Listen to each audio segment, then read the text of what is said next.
Kasamtangang nahimutang karon ang VHR drivers sa luyong bahin sa Cebu South Bus Terminal human sila gipapahawa sa kamagayan ni adtong Mayo.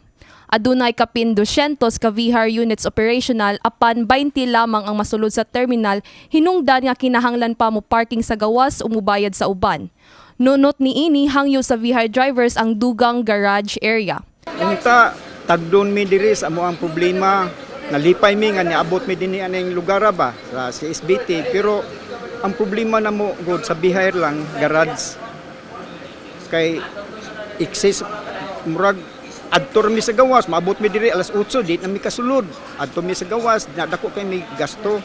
So mao na tay mong pangayoon sa gobernador nga unta tagaan mi garage bahala og mo abang mi basta na lang mi garage. Gawa sa kakuwang sa parking area, problema pod ang baha sa lugar ilabi na sa kalit nga pag-uwan karon sa sugbo nga makaguba sa ilang makina. Miabot na usab ni CSBT Operations Manager Carmen Quijano ilang mga yangungo. Dunay mga reklamo ang VHR regarding ang ilang parking area kay ang tubig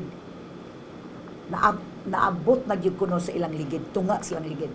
Muna ihangyo na pud sa nako. Magbaha daan man ginang magbaha sa luyo.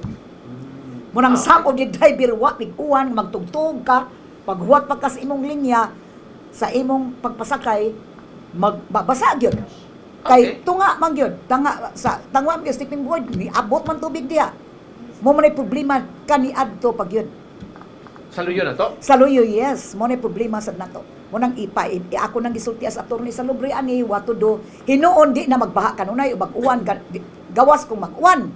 Pero nasuta man gud nato ng mga buwan na hapit kada adlaw mag-uwan. Muna sige sila reklamo din nako. Ma'am, pero ako nang gisultian sa attorney sa lubre what to do. Kay taas gid ang tubig.